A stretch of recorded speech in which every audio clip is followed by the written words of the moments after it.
Good Morning Business, le grand entretien.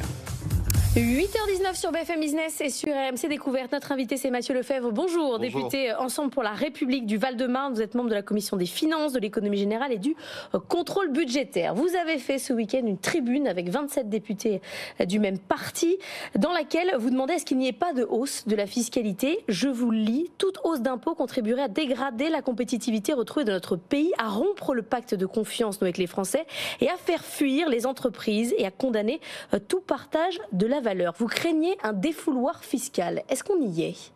Je ne pense pas, mais d'abord, ce qui est important, c'est que nous soutenons Michel Barnier dans sa volonté de réduire le déficit public. La situation budgétaire aujourd'hui est grave, il a raison de le rappeler. Maintenant, il y a plusieurs chemins pour réduire le déficit public et nous pensons que nous avons plutôt un problème de dépenses publiques dans notre pays qui a plus que doublé depuis le début des années 2000, plutôt qu'un problème de fiscalité. Et par ailleurs, on a un problème durable de finances publiques. Et la fiscalité, telle qu'elle est présentée, elle est temporaire et ponctuelle. Et donc, on ne répond pas à une crise durable par des mesures temporaire et ponctuelle. Et depuis 7 ans, avec Emmanuel Macron, on a quand même péniblement, lentement gagné une forme de confiance fiscale, de stabilité sociale et réglementaire. Mais continue à bien dépenser aussi. Oui, on a beaucoup dépensé pour protéger les Français et très certainement aurait-on dû peut-être dépenser moins à la sortie de crise, mais c'est toujours facile à dire après. Et j'observe que ceux qui voulaient dépenser plus étaient à l'époque plus nombreux que ceux qui nous proposaient des réductions de dépenses. Je reviens sur le côté temporaire de ces mesures fiscales. Le temporaire, le ciblé, c'est normalement les bonnes mesures face à la crise, effectivement. En matière de fiscalité, c'est toujours compliqué et on a un peu du mal à le croire. On sait que l'effort va être colossal pour revenir sous les 3%, plus de 100 milliards d'euros d'économie.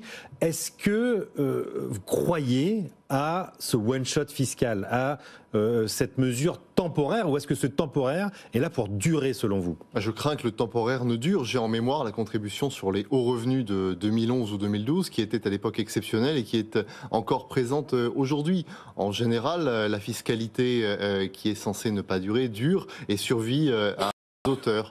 Je pense qu'il faut faire très attention, que le signal envoyé au monde entrepreneurial, au monde de l'entreprise peut être dévastateur. Et je crains que l'impôt d'aujourd'hui, ce ne puisse être le chômage de demain. Mais on est revenu à 2012, c'est la même période pour vous François Hollande, ça va être pareil, donc on va réavoir les pigeons, on est reparti pour un tour. Ça n'est pas la même période. D'abord, attendons de voir quelles sont les mesures qui sont présentées par le Premier ministre et son gouvernement. Mais j'observe simplement que dans l'ampleur de l'effort tel qu'il est indiqué aujourd'hui, on parle de l'ordre de 15 à 20 milliards d'euros. Ça ressemble beaucoup à ce qui a été fait en 2012 pour rétablir les comptes publics par François Hollande. Je dis simplement attention à ce que le remède ne soit pas pire que le mal, attention à ce que le court-termisme budgétaire n'empiète pas et ne contrevienne pas à la croissance et à la compétitivité. Est-ce que le groupe EPR, Ensemble pour la République, principal groupe de la coalition actuelle, irait jusqu'à voter contre des hausses d'impôts dans le cadre de l'examen budgétaire? Le président de notre groupe, Gabriel Attal, était très clair hier. Il l'a dit, on ne veut pas de fiscalité de rendement, on ne veut pas de fiscalité qui contrevienne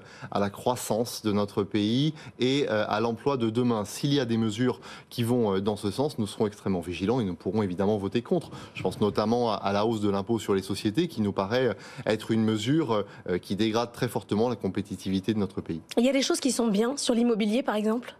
Mais il y a beaucoup de choses qui sont bien dans ce qui a été dit par Michel Barnier hier. Il ouvre par exemple des leviers de croissance en matière de simplification, en matière de déverrouillage des normes. Ce sont des chantiers que nous avons initiés et qui doivent évidemment être poursuivis. En matière d'immobilier, il a manifestement pris le sujet à bras-le-corps avec de nouvelles annonces s'agissant du PTZ. Il faut évidemment l'encourager, toujours avec cette idée selon laquelle l'action d'aujourd'hui, c'est peut-être les recettes publiques de demain. Un marché qui est déverrouillé, c'est demain plus de recettes publiques pour l'État et pour les collectivités locales. Mais on a beaucoup critiqué quand même le gouvernement Macron sur les questions d'immobilier, en disant que vous n'aviez pas bien compris que c'était un moyen de pouvoir faire rentrer de la fiscalité et de l'argent. Là, il y a un changement quand même dans la manière de concevoir l'immobilier. Là-dessus, il y a un mea culpa à faire ou pas ? Mais il y a beaucoup de mea culpa à faire sur beaucoup de sujets. Vous savez, sinon on n'aurait pas perdu les élections. Mais je crois que tout jeter à la poubelle, dire que tout ce qu'ont fait les prédécesseurs, c'est en général assez de mauvaise politique. En matière d'immobilier, j'observe simplement que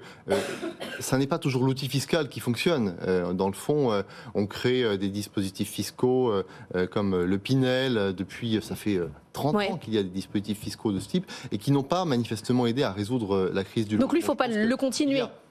Je pense que les dispositifs fiscaux sont évidemment à proscrire je suis toute la profession pour un déverrouillage de l'offre comme l'avait fait Guillaume Kasbarian plutôt que d'aller corriger ensuite par des dispositifs. Parce que toute la profession demande à ce qu'on reconduise le Pinel, ce qui n'est pas prévu. Mais je comprends que la profession le demande, mais moi je dis à la profession que la priorité ce doit être d'abord le déverrouillage de l'offre et ensuite la baisse des prix. Et le déverrouillage de l'offre, ça passe par quoi ? On a posé le ZAN, les zones d'artificialisation nette des sols, qui pose un problème effectivement pour la construction. Ça peut passer par ça ? Ça peut passer par ça, absolument.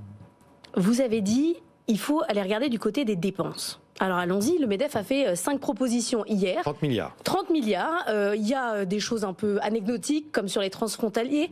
Il y a la question il y a d'autres questions plus importantes, notamment sur la fraude sociale. Là, il y a une grosse piste. On dit que c'est 13 milliards à récupérer, c'est possible ? La fraude et la lutte contre les abus au sens large sont évidemment des pistes à privilégier et ne constituent pas à proprement parler des réductions de dépenses. Mais je crois que ce que Thomas Cazenave avait préparé en matière de lutte contre les fraudes doit être repris in extenso. Il y a aujourd'hui des fraudes massives aux certificats d'économie d'énergie et aux aides publiques énergétiques. Allons-y, allons dans ce sens, ça n'est évidemment pas acceptable. Mais s'agissant de la dépense publique, moi je crois que si nous avions le même taux d'emploi que nos voisins allemands, le mot déficit serait à reléguer dans les livres d'histoire. Donc moi je plaide vivement pour une nouvelle réforme de l'assurance chômage dans un pays qui a 350 000 emplois qui ne sont pas pourvus. Voilà, me semble-t-il, une façon de réduire durablement les déficits et de rapprocher les Français de l'emploi. Sur l'assurance chômage, sur les seniors, le Premier ministre a redonné la main aux partenaires sociaux.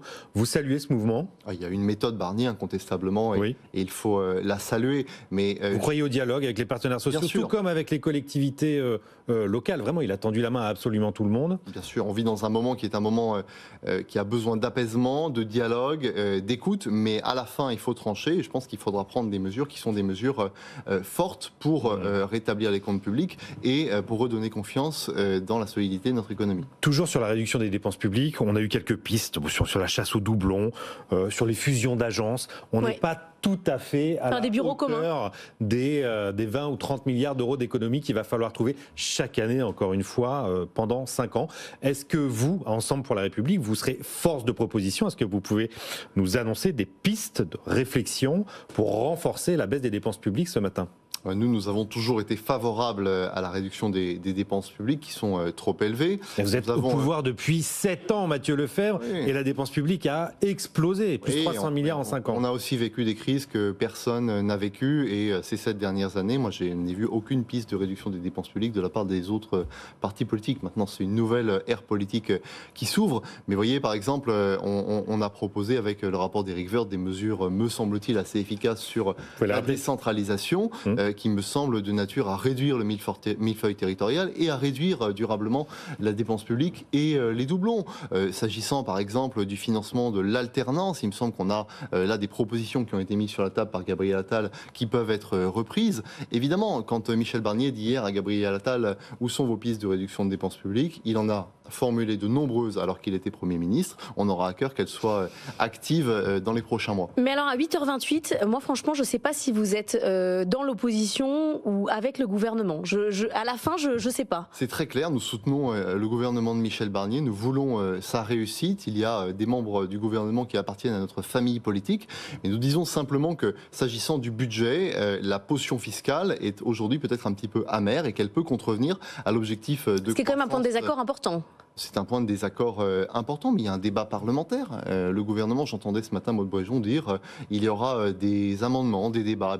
Je salue cette posture d'écoute et de dialogue et avançons ensemble dans le cadre du débat parlementaire sur la loi de finances. 2 sujets rapidement risquent de faire exploser cette coalition cet automne. Un, c'est l'AME, l'aide médicale d'État, qui va créer des crispations au sein de la coalition dans le cadre du PLFSS. Et également un mot sur l'immigration. Vous êtes le rapporteur spécial dans le cadre du budget sur l'immigration. Bruno Retailleau a estimé que l'immigration n'était pas une chance. Ça n'est pas la position de toute une partie d'Ensemble pour la République. Quelle sera votre position à l'Assemblée, 1 sur l'AME, 2 sur l'immigration ? Je pense que l'immigration, c'est un sujet trop important pour être livré aux controverses politiciennes. Monsieur Retailleau, manifestement, a cherché à polariser, à cliver le débat public. Et ça ne permet pas de résoudre ces questions avec le pragmatisme souhaité par Michel Barnier. Pour vous répondre très concrètement sur l'AME, moi je suis opposé à la suppression de l'AME. Je pense que c'est une erreur humanitaire, budgétaire et sanitaire. En revanche, qu'il y ait des aménagements à faire sur le panier de soins, qu'il y ait des aménagements à faire en matière de lutte contre la fraude, voyons ce qui se fait dans les autres pays européens. C'était l'objet du rapport Évin Stefanini. Allons au bout de ce rapport et traitons les sujets avec pragmatisme plutôt qu'avec idéologie. Sur l'immigration ? Sur l'immigration, là encore une fois, c'est une façon de cliver le débat. Aller dire aux Français qui sont là depuis plusieurs générations, qui bossent, qui sont Français comme vous et moi, qui respectent les valeurs de la République, que ce n'est pas une chance. L'histoire de l'immigration et l'histoire de la France ne font qu'un. En revanche, oui. Il parlait des immigrés actuels, c'est-à-dire que les descendants d'immigrés sont tous français. Oui.